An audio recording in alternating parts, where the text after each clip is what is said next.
Hello everyone. In this video we're going to show you a demonstration of FreeMILL, which is our free 3-axis milling plugin for Rhino. And when you download and install Rhino CAM, we have another video that shows you how to get Rhino CAM, the demo version of Rhino CAM. So you just go ahead and run Rhino after you download Rhino CAM and install it. And initially, Rhino CAM will come up with this dialog asking you how you want to run the product. For this demonstration, we're going to go ahead and run FreeMILL. So Rhino comes up and FreeMILL, the FreeMILL plugin is loaded on the left. It's a wizard-driven CAM machining interface with different tabs for each step in the machining process. So let's go ahead and open our part file. For this demonstration, we're going to open a step file into Rhino. So let's go ahead and go get the step file that I want to open. And as you can see, we have a 3D model here in Rhino. It's when it came in, it's tilted up on its side. We're going to machine in the Z-axis. So let's flip it over and using Rhino's controls. So here is our model that we're going to machine. It is the core side of a mold block. So what we're going to do here is we're going to use FreeMILL to machine this in both roughing and finishing. So let's go ahead and get started. The first tab in the FreeMILL wizard is to set your cutting direction. And we're going to be cutting down in the Z-axis. So it's by default, it's set to World Z. So let's go to the next tab and we'll create our stock box. For our stock, we're going to leave it here at the top. It tells you the part bounds, the bounding box of the part itself.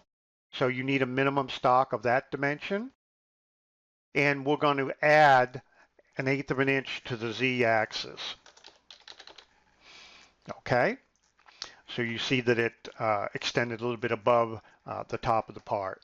So for the next tab, we're going to set our work 0. This is the point at which you're going to zero your machine out to run the post G code. So for this part, we're going to go ahead and set it to the top of the stock box, and we'll set it to the highest Z. You have different options here. You can set it to the middle or the lowest Z, and this is your machine coordinate system here that you see on the screen. So we're going to set it to the highest Z and in the southwest corner of our stock. The next step is we're going to define our cutting tool.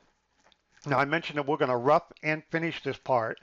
So for roughing, we're going to select a flat mill, and let's set a 3/4 inch flat mill, and let's set the length, the flute length to 4 inches and the tool length to 5 inches. So it gets down enough depth to clear out all this material. So we'll go ahead and go to the feeds and speeds tab, and we'll just leave those set, and you can adjust these, you know, to your machine preferences. So for the create machining operation tab, here's where all the action really comes into play. You'll see that this dialog has not only a step over distance, but also a step down distance. So it allows you to cut in levels. So in this first procedure, you use FreeMILL and then you post the G code. So we're going to do a roughing, and then we'll come back and make changes and post a finishing. So we're going to do a step down distance, we'll say 0.375, which is 50% of the tool diameter. We'll go ahead and cut along the x-axis this way. Let's go ahead and generate that. So here, that's how fast it is. We have a, basically it's a horizontal roughing, 3-axis horizontal roughing toolpath that's stepped down in layers. And let's go ahead and do a simulation. So here is our roughing operation using a 3/4 inch flat end mill. At this point, we can go ahead and go to the post-processing tab and go ahead and post this out. And for this, we'll use a Haas controller, and we'll go ahead and post. And we'll just save it. Here, we'll just say FreeMILL rough, and we'll give it a .nc extension and go ahead and save that. So here is our G code for the roughing operation. So now once we did our roughing operation, we can go back up into the cutting tools tab and we'll choose a ball mill. And let's make this a 1/8 inch ball mill that we'll use. We'll use the same flute length and the same tool length. And we'll skip down, we'll use the same cutting feeds and speeds. For the machining operation tab, we're going to go ahead and change the step distance to 0.02. So it's a finer step over. And then we'll change the step down to 0. So we're going to just machine it right on the surface. This is the finishing operation. So there won't be any step down for this operation.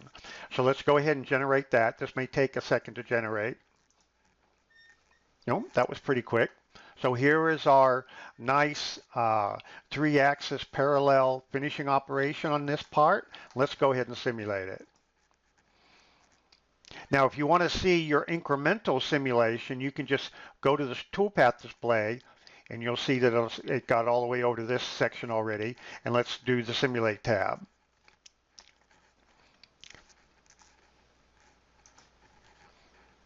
And you go back and forth to see the process of the simulation. So here's our nice parallel finishing toolpath of this cavity block, or the mold core half of this insert. And now we can go ahead and go down and post out the finishing operation. And we'll use FreeMILL pfinish.nc. And here is our parallel finishing toolpath for this mold core block. Now you can load each one of these NCG code files on your CNC machine. You can load the roughing and then go ahead and load the finishing, and that's how you can use FreeMILL to do roughing and finishing on a 3-axis part in Rhino. If you want more information or more videos on how to use Rhino CAM, you can just go to our website at MecSoft.com. Thank you.